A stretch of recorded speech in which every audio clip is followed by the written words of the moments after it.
So welcome back to this session of Geography PYQ of 2022 for UPSC Prelims Civil Services Examination। 2022 UPSC prelims में geography section से directly और indirectly about 11 to 15 questions पूछे गए थे। इन्हीं questions का इस सेशन के अंदर डिटेल एनालिसिस करेंगे। Question number 1, with reference to Indian elephants, consider the following statement. Statement 1. The leader of an elephant herd is a female. This statement is right because elephant group का जो leader होती है वो female elephant ही होती है। The maximum gestation period can be 22 months. This statement is also correct because जो pregnancy period होता है फीमेल एलिफेंट का वो 22 मंथ होता है। An elephant can normally go on calving till the age of 40 years. This statement is wrong because female elephant maximum 50 to 60 years तक pregnancy lead कर सकती है, बट स्टेटमेंट में 40 years लिखा हुआ है, so statement 3 is wrong. Among the state in India the highest elephant population is in Kerala. This statement is also wrong because elephant का highest population में न्यू सेंसस के अकॉर्डिंग कर्नाटक के अंदर है। Which of the statement given above are correct? So correct answer is A. 1 and 2 statement correct है, बाकी statement incorrect है। सभी क्वेश्चंस का हम थोड़ा डिटेल एक्सप्लेनेशन यहाँ पर करेंगे। सो let's discuss the detail of this question. Why statement 1 is correct? Elephant herds are matriarchal, meaning they are led by the oldest and largest female. Elephant herds जो होते हैं matriarchal होते हैं।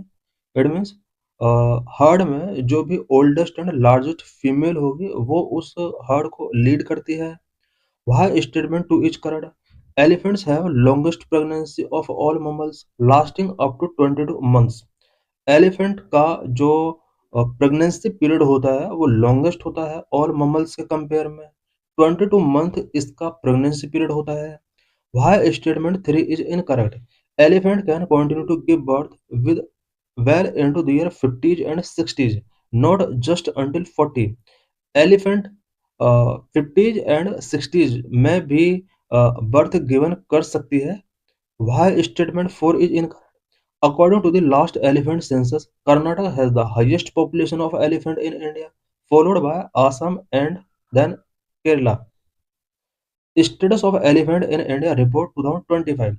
2025 लास्ट ईयर जो elephant report आया था उसके according India में एलिफेंट का कितना पॉपुलेशन है?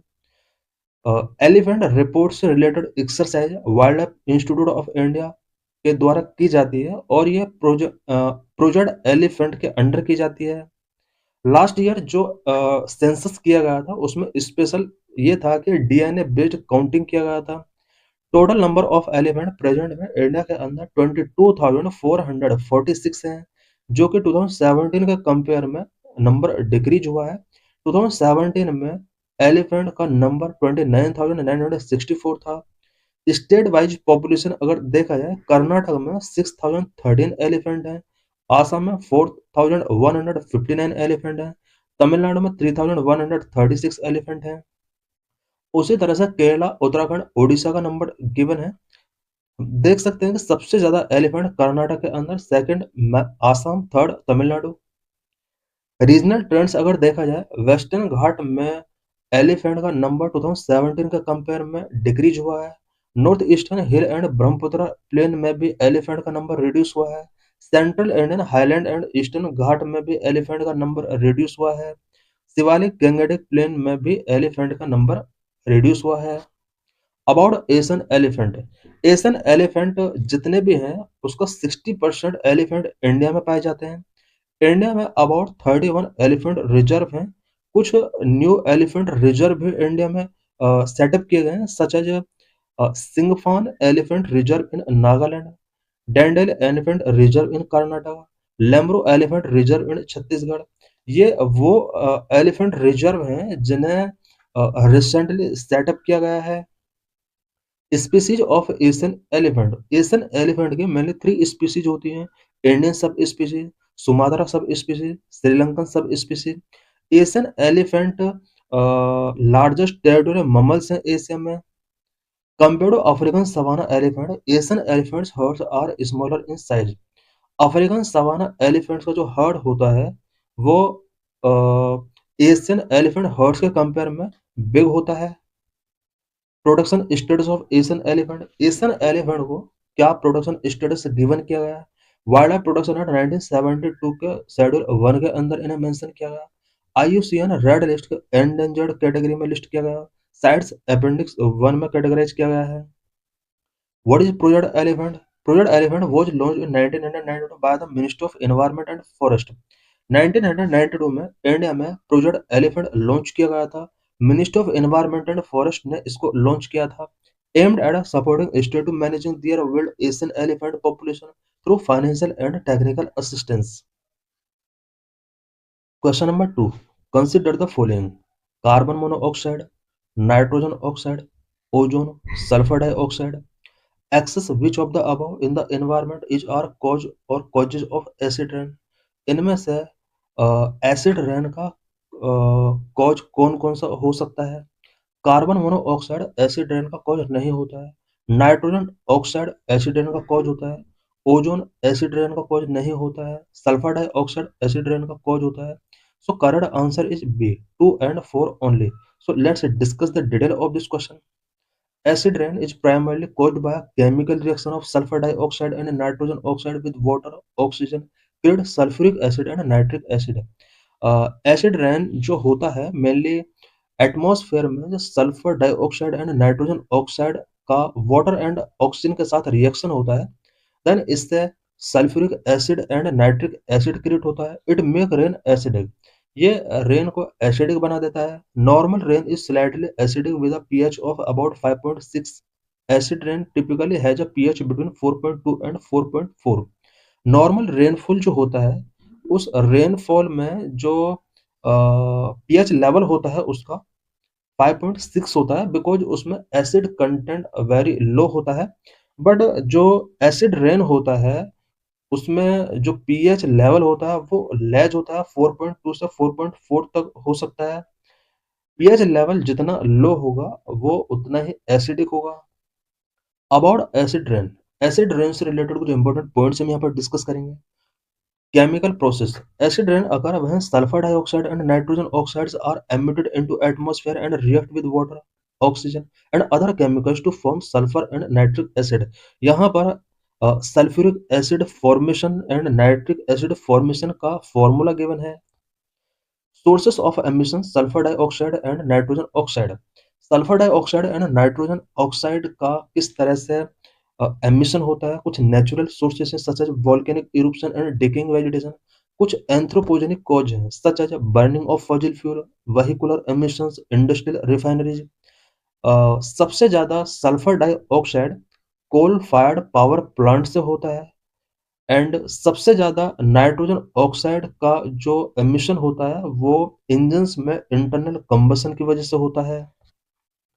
Case of Taj Mahal: yellowing of Taj Mahal due to Mathura refinery, because Mathura refinery की वजह से ताजमहल का जो कलर है वो डिम हो रहा है, वो येलो हो रहा है। Acid rain react with calcium carbonate of the marble. Taj Mahal पर जो मार्बल है उस पर एसिड रेन ने रिएक्ट किया। इट मीन्स कैल्शियम कार्बोनेट का एसिड रेन के साथ रिएक्ट हुआ है। रिएक्शन यहाँ पर गिवन है। This result in the formation of a powdery substance that is easily washed away, leading to pitting and discoloration. Mitigation measures: acid rain के effect को कम करने के लिए या फिर एसिड रेन के लिए जो कॉजेज हैं sulphur dioxide and nitrogen oxide, इसको हम किस तरह से कंट्रोल कर सकते हैं? फ्लू गैस डिसल्फ्यूराइजेशन के प्रोसेस के थ्रू हम इसको कंट्रोल कर सकते हैं। कैटालिटिक कन्वर्टर्स के थ्रू एंड लाइमिंग के थ्रू इन्हें हम कंट्रोल कर सकते हैं। Question number 3, with reference to the water on the planet Earth consider the following statement: The amount of water in the rivers and lakes is more than the amount of groundwater. This statement is wrong because ये fresh water के respect में बात की जा रही है। Fresh water यहाँ पर लिखा हुआ है कि रिवर्स एंड लेक में जो फ्रेश वाटर है वो ग्राउंड वाटर के कंपेयर में मोर है। This is wrong because rivers and lakes में जो वाटर है वो कम है ग्राउंड वाटर के कंपेयर में। ग्राउंड वाटर में जो अमाउंट है वो ज्यादा है। Statement second, the amount of water in polar ice cap and glaciers is more than the amount of ground water. This statement is correct because polar ice cap and glaciers में जो fresh water है वो ground water के compare में ज्यादा है। This statement is correct, so correct answer is B. So let's discuss the detail of this question. About 97% of Earth's water is saline. Earth का about 97% water saline है। The remaining 3% is fresh water. बाकी जो water वो fresh water है। The question focus on how that tiny 3% is distributed. अब ये 3% जो water है किस तरह से डिस्ट्रीब्यूट किया गया है। सबसे ज्यादा fresh water about 68.7% glacier and ice cap की फॉर्म में है। सेकंड 30.1% वाटर ग्राउंड वाटर की फॉर्म में है। Third 1.2% surface water such as lakes rivers की फॉर्म में है। 0.1% जो वाटर है वो एटमॉस्फेयर सॉइल मॉइस्चर में है। Question number 4, with reference to and consider the following statement. Monazite is a source of rare earth. This statement is correct because Monazite various rare earth का source है। Statement 2, Monazite contain thorium. This statement is correct because thorium Monazite से ही form होता है। Statement 3, Monazite occur naturally in the entire India, not entire India. So statement is wrong. Statement 4, in India, government bodies only can process or export monazite. This statement is correct because India में monazite को process करने का and export करने का right only government of India के पास है। So correct answer is B. 1, 2 and 4 इसके करेक्ट स्टेटमेंट है। So let's discuss the detail of this question. Why statement 1 and 2 are correct? Monazite is a phosphate mineral containing rare earth element and thorium. Monazite एक phosphate mineral है जिसके अंदर various rare earth element and thorium पाया जाता है। Thorium essential for India 3 stage nuclear power programme. Why statement 3 is incorrect? It is found in significant quantities in Kerala, Odisha and Tamil Nadu, but it does not occur in the entire coastal sand of India. Monazite India में specially Kerala, Odisha and Tamil Nadu state में significant quantity में ये found किया जा सकता है, but entire coastal sand of India में ये नहीं पाया जाता है। Why statement 4 is correct? Monazite is a prescribed substance under the atomic energy act. Only government entities like IREL are authorised to handle it. Monazite atomic energy act के prescribed substance के अंदर इसको मेंशन किया गया है, और कोई भी मिनरल अगर इसके अंदर मेंशन है देन इसको सिर्फ IREL ही ट्रेड कर सकती है। की फैक्ट्स अबाउट मोनजाइट। मोनजाइट से रिलेटेड की फैक्ट्स के बारे में हम यहाँ पर डिस्कस करेंगे। Composition and strategic value. Source of rare earth. Monazite is a reddish brown phosphate mineral and primary source of rare earth element like cerium, lanthanum and neodymium. Monazite जो होता है वो रेडिश ब्राउन कलर का होता है, जैसा कि हमने पिक्चर में देखा ये मोनजाइट है। और ये जो होता है इससे कुछ rare earth element such as cerium, lanthanum and neodymium इससे प्रोड्यूस किए जा सकते हैं। Thorium content. It is most famous for containing thorium, about 7 to 10% इसके अंदर थोरियम कंटेंट होता है। Thorium is a radioactive element central to the third stage of India 3 stage nuclear power programme. Thorium जो होता है वो radio active element होता है जो कि इंडिया के 3 स्टेज न्यूक्लियर पावर प्रोग्राम के थर्ड स्टेज के लिए वेरी इंपॉर्टेंट है। Radioactivity because it contain thorium. Monazite is naturally radioactive. Geographical distribution in India. India में मोनजाइट कहाँ कहाँ मिल सकता है? It occurs a heavy mineral sand of many Indian beaches. Andhra Pradesh hold the largest share of reserve. Monazite का सबसे ज्यादा reserve Andhra Pradesh में about 31% reserve only Andhra Pradesh के अंदर है। तमिलनाडु एंड ओडिशा एंड केरला में भी मोनजाइट फाउंड किया जा सकता है। वेस्ट बंगाल एंड झारखंड में मोनजाइट अवेलेबल है। Regulation and mining. Prescribed schedule, prescribed substance. Under the atomic energy act 1962 monazite is a prescribed substance. Atomic energy act 1962 के अंडर मोनजैड को प्रिस्क्राइब्ड सब्सटेंस के अंदर लिस्टिंग किया गया है। Government monopoly in India only government bodies specially IREL Indian rare earth limited are permitted to produce process और export monazite. कोई भी मिनरल अगर एटॉमिक एनर्जी एट 1962 के प्रिस्क्राइब्ड सब्सटेंस लिस्ट में होता है देन उस एलिमेंट है उस सब्सटेंस का जो प्रोड्यूस करने का राइट है प्रोसेस और एक्सपोर्ट करने का जो राइट होता है वो only IREL Indian rare earth limited के पास होता है। Private players can not mine it due to its strategic and radioactive nature because इसका strategic and radioactive nature है that is why private player इसको mine नहीं कर सकते। Question number 5 consider the following pairs. Left side में peak given है, right side में mountains given है। कौन सा पेयर करेक्ट है फाइंड करना है।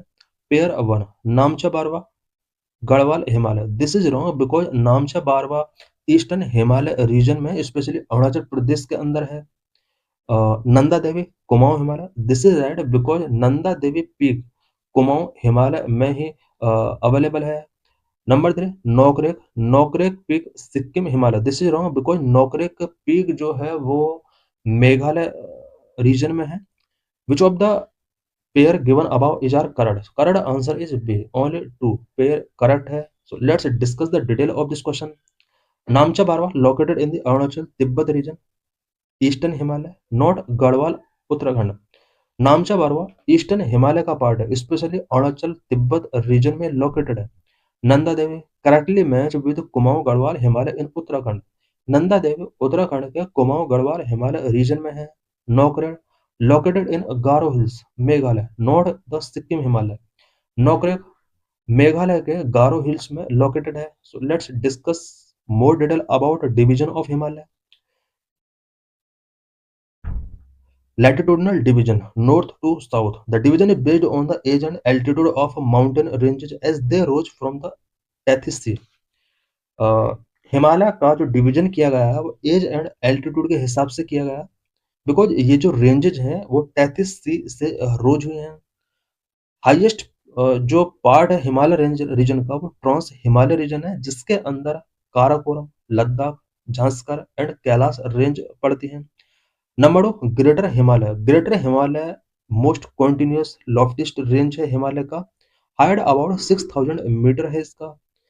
माउंट एवरेस्ट एंड कंचनजंगा जैसी पीक ग्रेटर हिमालय में ही पड़ती हैं। नंबर 3 लेजर हिमालय और हिमाचल हिमालय। इसका जो एवरेज हाइट है वो 3700 टू 4500 मीटर है। वेरियस हिल स्टेशंस यहाँ पर अवेलेबल है। कुछ ranges such as Pir Panjal Dhauladhar यहाँ पर अवेलेबल है। आउटर हिमालय एंड शिवालिक ये साउथ मोस्ट पार्ट है हिमालय का एंड यंगेस्ट रेंज है। They are composed of unconsolidated sediment and are known for dunes. ये ड्यून्स के लिए जाना जाता है such as Dehradun.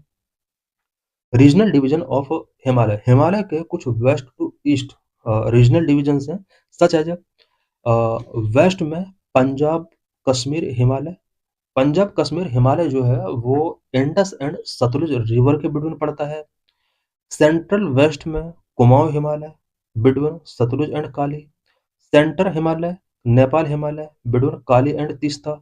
Assam Himalaya east में पड़ता है बिटवीन तीस्ता एंड दिहांग और Brahmaputra river. Question number 6 consider the following pairs. कुछ पेयर्स गिवन है कौन सा पेयर करेक्ट फाइंड करना है। एनाटोलिया टर्की ये जो रीजन्स दिए हुए हैं और कौन सा रीजन किस कंट्री में पड़ता है ये फाइंड करना है। Anatolia Turkey this is right. Amhara Ethiopia this is right. Cabo Delgado Spain this is wrong. Catalonia Italy this is wrong. So correct answer is B only 2 pairs correct है। इस question का detail यहाँ पर given है। Question number 7 if rain forest and tropical forest are the lungs of world then wetland can be described as its kidney. Which one of the following functions of the wetland best reflect the above statement? Statement में लिखा हुआ है कि rain forest और tropical forest अगर world's के lungs हैं then wetland को एज ए किडनी डिस्क्राइब किया जा सकता है। रीजन पूछा है कि ऐसा क्या इस स्टेटमेंट में कौन सा स्टेटमेंट करेक्ट है जिससे ये स्टेटमेंट डिस्क्राइब किया जा सकता है जिससे ये कहा जा सकता है कि वेटलैंड जो है वो एज ए किडनी वर्क करते हैं। स्टेटमेंट डी करेक्ट है इसका। Aquatic plant absorb heavy metals and excess nutrients, because wetland के जो एक्वेटिक प्लांट होते हैं वो heavy metals and excess nutrient को एब्जॉर्ब करते हैं। So let's discuss the detail of this question. Just as kidney filter waste from human body, wetland act as a natural filter for ecosystem. जिस तरह से human body से waste को filter करने का काम किडनी करती है, उसी तरह से वेटलैंड भी इकोसिस्टम के लिए एक नेचुरल फिल्टर का वर्क करते हैं। Aquatic plants such as macrophytes and microorganisms in wetland trap sediments and absorb pollutants like nitrogen, phosphorus, and heavy metals from the water before it reaches larger water bodies or groundwater. Aquatic plant, microphytes and कुछ microorganisms wetland में कुछ sediment को trap करते हैं, pollutant like nitrogen, phosphorus and heavy metals को absorb करते हैं। About rain forest, rain forest से रिलेटेड कुछ इंपॉर्टेंट पॉइंट्स हम यहाँ पर डिस्कस करेंगे। रेन फॉरेस्ट को ब्रॉडली टू कैटेगरीज में डिवाइड किया जा सकता है। Tropical rain forest, temperate rain forest. Tropical rain forest found near the equator, temperate rain forest found in colder coastal regions. The vertical structure, rain forest का vertical structure होता है, it means कुछ इसकी layers होती हैं। सबसे above जो layer होती है वो इमर्जेंट लेयर होती है, second canopy layer, third understorey layer and fourth forest floor. Emergent layer, canopy layer, understorey layer, forest floor, सभी का यहाँ पर डिटेल एक्सप्लेनेशन गिवन किया गया है।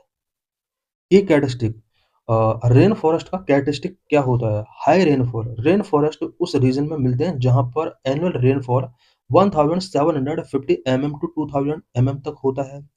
यहाँ की जो सॉइल होती है वो न्यूट्रिएंट पुअर सॉइल होती है, बिकॉज यहाँ पर जितने भी न्यूट्रिएंट हैं सॉइल के वो मोर रेनफॉल की वजह से वॉश अवे हो जाते हैं। Biodiversity, while covering less than 6% of Earth's land surface, they house more than half of the world's plant and animal species. World के टोटल लैंड सरफेस का ओनली 6% एरिया में है रेन फॉरेस्ट है, but पूरे world के all plant and animal species का 50% species को ये हाउस प्रोवाइड करते हैं। Major rain forest of the world, Amazon rainforest located in South America, significant the world's largest span 9 nations। World का largest rain forest Amazon में है, south America में पड़ता है एंड 9 नेशंस को ये कवर करता है। Second Congo basin, Africa region में second largest rain forest region, critical for stabilising the global climate. South east Asia specially Indonesia and Malaysia में ये लोकेटेड है। Famous for being the most ancient and home to ओरंगेटन्स।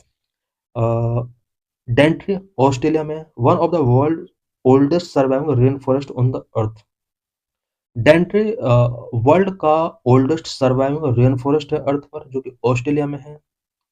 About wetland, because इस question में wetland से related भी कुछ पूछा गया है और इसलिए हम वेटलैंड से रिलेटेड भी कुछ यहाँ पर डिस्कस करेंगे। Wetland are areas of marsh, fen, peatland with static or flowing water with a depth not exceeding 6 metre. Wetland, marsh, fen and peatland वाले वो एरियाज होते हैं जहां पर वाटर स्टैटिक या फ्लोइंग फॉर्म में हो सकता है।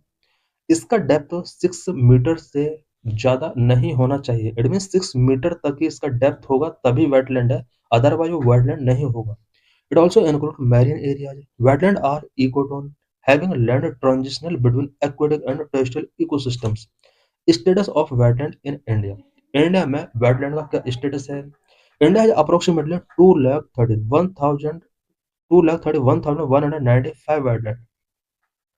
इंडिया में टोटल 2,31,195 वेटलैंड अवेलेबल हैं। Only 92 wetlands have been officially notified for protection under the Wetland Conservation Management Rule 2017। Wetland conservation and management rule 2017 के अंडर ओनली 92 वेटलैंड को ही प्रोटेक्शन के लिए नोटिफाई किया गया है, जबकि इंडिया में टोटल 2,31,195 वेटलैंड अवेलेबल है। Recent Ramsar wetlands are Kazhuveli bird sanctuary and Nanjarayan bird sanctuary, जो कि तमिलनाडु में है। ये रिसेंट वेटलैंड साइट्स हैं। Madhya Pradesh Tawa reservoir. Types of wetland, wetland अलग अलग टाइप के हो सकते हैं, स्पेशली ये 6 टाइप के वेटलैंड होते हैं। Number 1 coastal wetland such as mangrove, coral reef, shorelines, beaches. Number two, shallow lake and ponds. Number three, marshes wetland. Number four, swamps wetland. Number five, brooks wetland. Number six, estuary wetland. Initiative taken for conservation of wetland. Wetland को conserve करने के लिए India में क्या क्या initiative taking किए गए? Number one, Ramsar convention. India joined the Ramsar Convention on February 1, 1982 and has designated 85 wetland covering about 1,367 uh,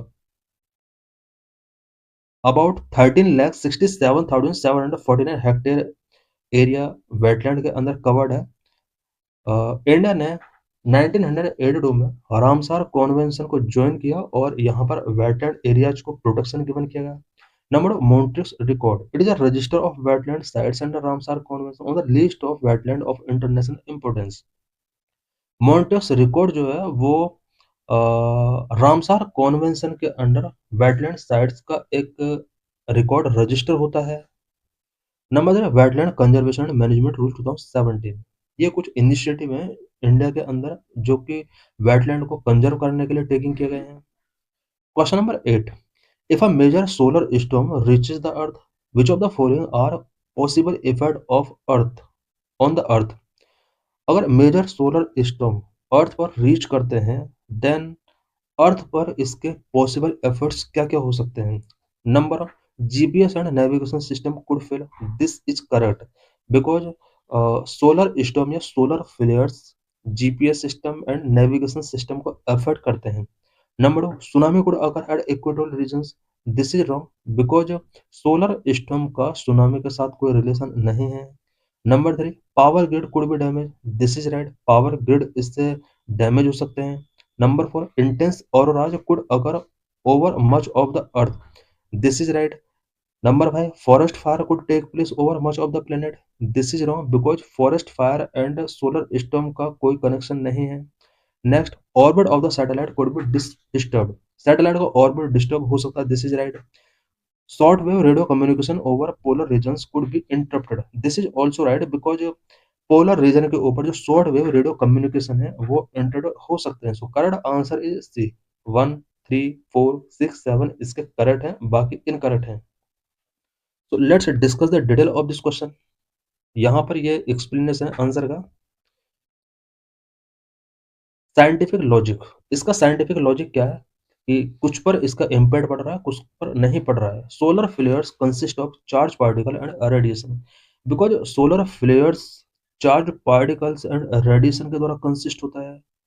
so 1, 3, 6, 7 correct है। They affect electron, magnetism and atmosphere, यही वजह है कि ये electronic items magnetism and atmosphere को affect कर सकते हैं, सच एज जीपीएस को अफेक्ट कर सकते हैं, पावर ग्रिड को अफेक्ट कर सकते हैं, सैटेलाइट ड्रैग को अफेक्ट कर सकते हैं, रेडियो को अफेक्ट कर सकते हैं। Four is correct, auroras are caused by charge particle hitting the atmosphere. 2 is correct. Tsunami are caused by underwater earthquake or landslides, not solar activity. Tsunami का जो कॉज होता है mainly under water earthquake and landslide होता है, solar activity का इस पर कोई इम्पैक्ट नहीं पड़ता है। 5 is incorrect. Why solar flares can affect the atmosphere? They do not directly cause global forest fire. Solar flares का एटमॉस्फेयर के ऊपर इफेक्ट पड़ता है बट डायरेक्टली ये ग्लोबल फॉरेस्ट फायर के लिए कॉज नहीं बनते हैं। Question number 9, Gandikota Canyon of South India was created by which of the following river? Gandikota Canyon of South India किस रिवर के द्वारा क्रिएट किया गया है? Correct answer is Pennar river. So let's discuss the detail of this question. The Gandikota Canyon of called the Grand Canyon of India is located in the Kadapa district of Andhra Pradesh. Gandikota Canyon often called Grand Canyon of India ये आंध्र प्रदेश के Kadapa district के अंदर है। It was formed by Pennar River cutting through the Erramala hills. Pennar river के द्वारा इसको form किया गया है। This is a classic example of river erosion in a sedimentary landscape. Gandikota canyon के बारे में यहाँ डिटेल गिवन किया गया है। Question number 10, the term Levant often heard in the news रफली correspondent to which of the following region? Levant word किस region को इंडिकेट करता है? Correct answer is A. Reason along the eastern Mediterranean शोर, eastern Mediterranean शोर के लिए यहाँ पर लिवेंट वर्ड यूज किया जाता है। So let's discuss the detail of this question. This is map of Mediterranean Sea. The eastern part of Mediterranean Sea is known as Levant region. Israel, Gaza, Jordan, Syria, इन सभी का जो eastern boundary है, इसके लिए Leivand word use किया जाता है। Detail explanation. The Levant is a historical geographical term referring to a large area in the eastern Mediterranean. Eastern Mediterranean का जो लार्ज एरिया है उसके लिए लिवेंट वर्ड हिस्टोरिकली यूज किया जाता रहा है। Levant include countries like Israel, Jordan, Lebanon, Palestine, and Syria. The term comes from the French word Levant. Levant means rising, as it is where the sun rises from the perspective of Western Mediterranean. About Mediterranean Sea से related कोई important points हम यहाँ पर discuss करेंगे। Connect three continent, Europe, Africa, and Asia. Physical geography, connectivity. It is connected to Atlantic Ocean by Strait of Gibraltar. West में Mediterranean sea Atlantic ocean के साथ connect है, बट ये स्टेट ऑफ गिब्राल्टर के साथ connect है। Map में हम देख सकते हैं कि मेडिटेरियन सी अटलांटिक ओशन के साथ स्टेट ऑफ गिब्राल्टर के साथ कनेक्ट है। To the Red Sea by Suez Canal, Suez Canal Mediterranean Sea को रेड सी के साथ कनेक्ट करता है। To the Black Sea by Dardanelles and Bosporus strait, Black Sea के साथ भी मेडिटेरियन कनेक्ट है और यहाँ पर बास्पोरस यहाँ पर स्टेट है। क्लाइमेट, यहाँ का क्लाइमेट मेडिटेरियन क्लाइमेट है जो कि dry hot summers and mild wet winters के रूप में देखा जाता है। This is the only climate where the maximum rainfall occur in winter.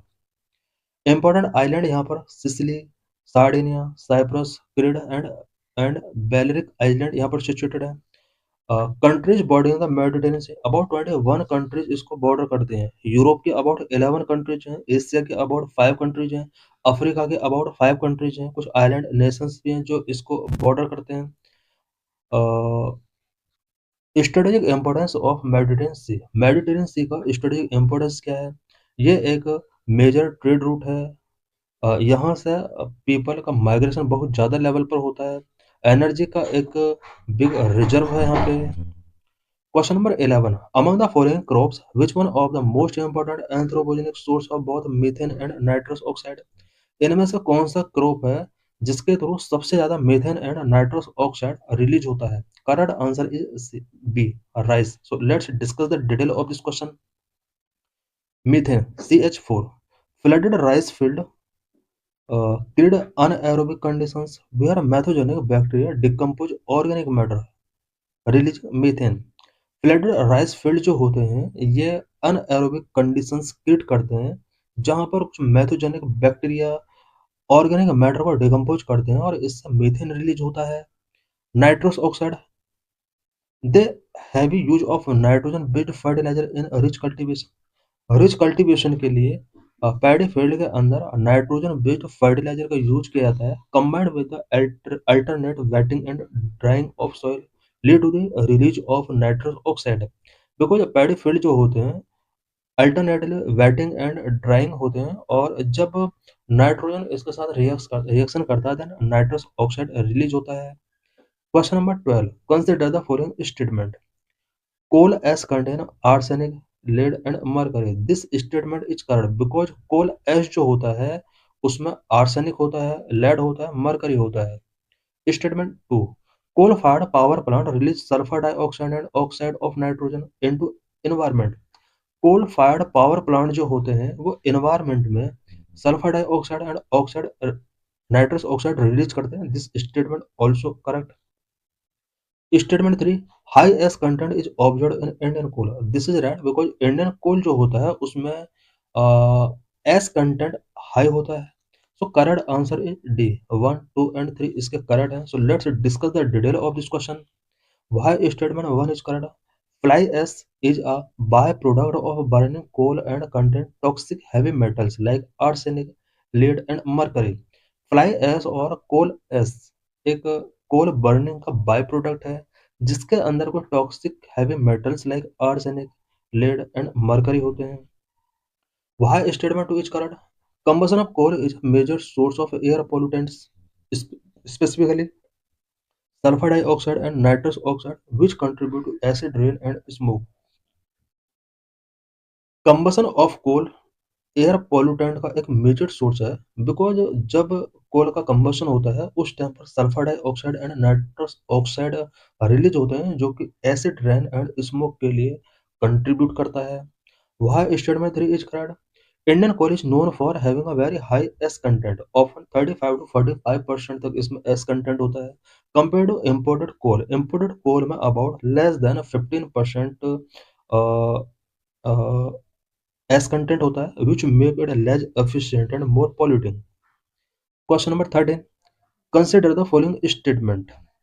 High clouds primarily reflect solar radiation, this is wrong because high clouds जो होते हैं वो सोलर रेडिएशन को रिफ्लेक्ट नहीं करते हैं। Statement 2, low cloud have a high absorption of infrared radiation emanating from the earth's surface and thus causes a warming effect. This statement is also wrong, so correct answer is D, neither one nor two. So let's discuss the detail of this question. Why statement 1 is correct? High thin clouds allow solar radiation to pass through to the earth but trap outgoing infrared radiation. High cloud जो होते हैं वो थोड़ा thin होते हैं और ये solar radiation को इजीली पास हो जाने देते हैं और अर्थ तक ये सोलर रेडिएशन आ जाती है। बट अर्थ का जो इंफ्रारेड रेडिएशन है उसको ये ट्रैप करता है। Therefore they generally have a warming effect. यही वजह है कि ये वार्मिंग इफेक्ट को लीड करता है बिकॉज अर्थ की जो रेडिएशन है उसको भी पास के लिए अलाउ कर रहा है एंड इंफ्रारेड रेडिएशन जो अर्थ का है हीट है उसको भी ट्रैप कर रहा है। That is why it leads global warming. Why statement 2 is incorrect? Low, thick clouds have a thick albedo. They reflect a large amount of incoming solar radiation. Lower और जो थिक क्लाउड्स होते हैं ये solar radiation को reflect कर देते हैं again in space leading to a cooling effect on the Earth surface. ये अर्थ सरफेस पर कूलिंग इफेक्ट को लीड करते हैं। मोर अबाउट क्लाउड्स, क्लाउड्स के बारे में यहाँ पर कुछ इंपॉर्टेंट पॉइंट्स हम डिस्कस करेंगे। क्लाउड्स का क्लासिफिकेशन अकॉर्डिंग टू एल्टीट्यूड किया जाता है। Number one, high clouds. High clouds जो होते हैं वो 6000 मीटर टू 12000 मीटर के बिटवीन होते हैं। ये जो क्लाउड्स होते हैं मेनली इसमें 3 टाइप के क्लाउड्स होते हैं, cirrus, cirrostratus, cirrocumulus. Number two, middle cloud. Middle cloud जो होते हैं वो 2000 मीटर टू 6000 मीटर के बिटवीन होते हैं। इसके अंदर altostratus, altocumulus clouds होते हैं। नंबर 3, लो क्लाउड्स, सरफेस है 2000 मीटर के बिटवीन होते हैं। इसके अंदर स्ट्रेटस, स्ट्रेटोक्यूमुलस, निम्बो स्ट्रेटस क्लाउड्स आते हैं। कुछ क्लाउड ऐसे होते हैं जो one layer to another air vertically move करते हैं बिकॉज स्ट्रॉन्ग कॉन्वेक्शन करंट इन्हें मूव कराती है, सच एज क्यूमुलस, क्यूमुलोनिम्बस। यहाँ पर सभी क्लाउड्स के बारे में गिवन है, स्पेशली डिफरेंस क्या क्या होता है वो गिवन है। Question number 14, consider the following statement. Statement 1, Jhelum river passes through Wular Lake. This is right. Statement 2, Krishna river directly feed Kolero Lake. This is wrong because Krishna river की tributary directly Kolero Lake को feed करती है। Statement 3, meandering of Gandak river formed Kanwar Lake. This state is true because Gandak river का जो meandering होता है वो Kanwar lake बनाता है। This is right. Correct answer is C. 1 and 3 इसके स्टेटमेंट है। Statement 2 incorrect है। So let's discuss the detail of this question. Why statement 1 is correct? Wular Lake is one of the largest freshwater lake in Asia. Wular Lake Asia का largest fresh water lake है। It was formed as a result of tectonic activity and is fed by Jhelum river.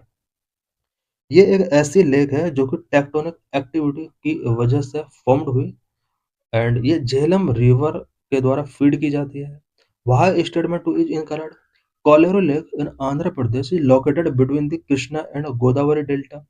Andhra Pradesh में जो Coleiro lake है वो Krishna and Godavari delta के between है। While it is in vicinity, it is fed by seasonal Budameru and Tamileru streams, not directly by Krishna River. ये जो lake है ये seasonal Budameru and Tammileru stream के द्वारा फीड की जाती है। वहाँ statement 3 is correct. Kanwar lake in Bihar is an oxbow lake. ये एक ऑक्सबो लेक है। It was formed due to the meandering of Gandak river. Gandak river की मेंडरिंग की वजह से फॉर्म हुआ। A major tributary of Ganga. Gandak river Ganga की एक मेजर ट्राइब्यूटरी है। मैप में हम देख सकते हैं वुलर लेक जम्मू एंड कश्मीर में है, कन्वर लेक बिहार में है, कोलेरू लेक आंध्र प्रदेश में है। अबाउट वुलर लेक से रिलेटेड सभी लेक के बारे में मेनली हम कुछ इंपॉर्टेंट पॉइंट्स यहाँ पर डिस्कस करेंगे। Wular lake type one of the largest fresh water lake Asia की। Tectonic origin unlike many Himalayan lakes formed by glaciers, Wular was formed due to tectonic activity। ज्यादातर हिमालयन लेक्स जो हैं वो glacier की वजह से फॉर्म हुए हैं, बट वुलर लेक ऐसी लेक है जो कि टेक्टोनिक एक्टिविटी से बनी है। रिवर कनेक्शन वुलर लेक के साथ वुलर लेक को झेलम रिवर फीड करती है। This help maintain the lakes fresh water character. यही वजह है कि वुलर लेक का जो वाटर है वो फ्रेश होता है। ज्योग्राफिकल सिग्निफिकेंस लोकेशन इसका कहाँ है? जम्मू एंड कश्मीर के बांदीपोरा डिस्ट्रिक्ट में। साइज 30 टू 260 स्क्वायर किलोमीटर का साइज है। Delta formation the Jhelum river created delta as it enter the lake. जैसे ही झेलम रिवर वुलर लेक में एंटर करती है डेल्टा फॉर्म करती है, which is a rare feature for a river entering a lake in mountainous region. Mountainous region में कोई भी रिवर अगर लेक में एंटर करती है देन वहां पर वो डेल्टा फॉर्म नहीं करती है, बट वुलर लेक में झेलम रिवर डेल्टा फॉर्म करती है। इकोलॉजिकल स्टेटस वुलर लेक को 1990 में रामसार कॉन्वेंशन के अंडर डेजिग्नेट किया गया था। बायोडाइवर्सिटी यहाँ पर कुछ migratory birds like common teal and pintail find की जा सकती हैं। कुछ rich fish species particular endemic सीजो सीजोथ्रॉक्स, ये जो फिश है यहाँ की एंडेमिक फिश है। Kidney function act as a natural flood lungs for Kashmir Valley, absorbing excess water from the Jhelum। About Kolleru lake के बारे में कुछ इंपॉर्टेंट पॉइंट्स हम डिस्कस करेंगे। कोलेरू लेक आंध्र प्रदेश में Krishna and Godavari river Godavari district में सिचुएटेड है। Type one of the largest fresh water lake in India. ये इंडिया की लार्जेस्ट फ्रेश वाटर लेक है। Geographical setting it is situated in a col between the deltas of Krishna and Godavari river. Ecological importance इसको भी 2002 में Ramsar sites के अंदर join किया गया था। Wildlife sanctuary the lake is home to a Kolleru bird sanctuary. Migratory bird यहाँ पर कौन कौन सा है? It is a major stop for bird flying on central Asian fly, especially the grey pelican and painted storks। Operation Kolero, an initiative by the government to remove illegal fish rank and encroachment। यहाँ पर इन्हें stop करने के लिए operation Coleiro start किया गया। Wular lake and Kolleru lake के बीच में क्या डिफरेंस है? वाटर टाइप दोनों के अंदर फ्रेश वाटर है। Origin Wular lake tectonic activity से ओरिजिन हुआ है and Kolleru lake deltaic depression. Primary feeder Wular lake को झेलम रिवर फीड करती है। कोलेरो लेक को बुडामेरू एंड तामिलेरू फीड करती है। Question number 15 which one of the following lake of West Africa has become dry and turn into a desert. West Africa की कौन सी lake है जो ड्राई हो चुकी है एंड वो डेजर्ट में कन्वर्ट हो चुकी है? Correct answer is B lake Faguibine. So let's discuss the detail of this question. Lake Fagubain is located in Mali, West Africa. Since the 1970s, due to severe drought in the Sahel region, the lake has almost completely dried up and transformed into a desert landscape. Lake Victoria is in the East Africa. Lake Victoria East Africa में पड़ती है। Lake Volta is a massive man made reservoir in the Ghana. Lake Volta ये एक man made reservoir है। About lake Victoria geographical overview shared by Tanzania 49%, Uganda 45% and Kenya 6%। Lake Victoria about 3 countries के land को share करती है। सबसे ज्यादा Tanzania 49%, Uganda 45%, Kenya 6%। It is the largest lake in Africa. Africa की ये लार्जेस्ट लेक है and world's largest tropical lake. Source of the Nile it is principal reservoir of the White Nile. while exit the lake at Jinja, Uganda. Formation. Unlike the deep Rift Valley lakes, Lake Victoria occupies a shallow depression on the African plateau with a maximum depth of only about 80 meters. Size. It covers approximately 59,947 square kilometers, making it the second largest freshwater lake in the world by surface area after Lake Superior. World के largest fresh water lake Superior lake है, second largest lake fresh water lake lake Victoria है। Thanks for watching this video.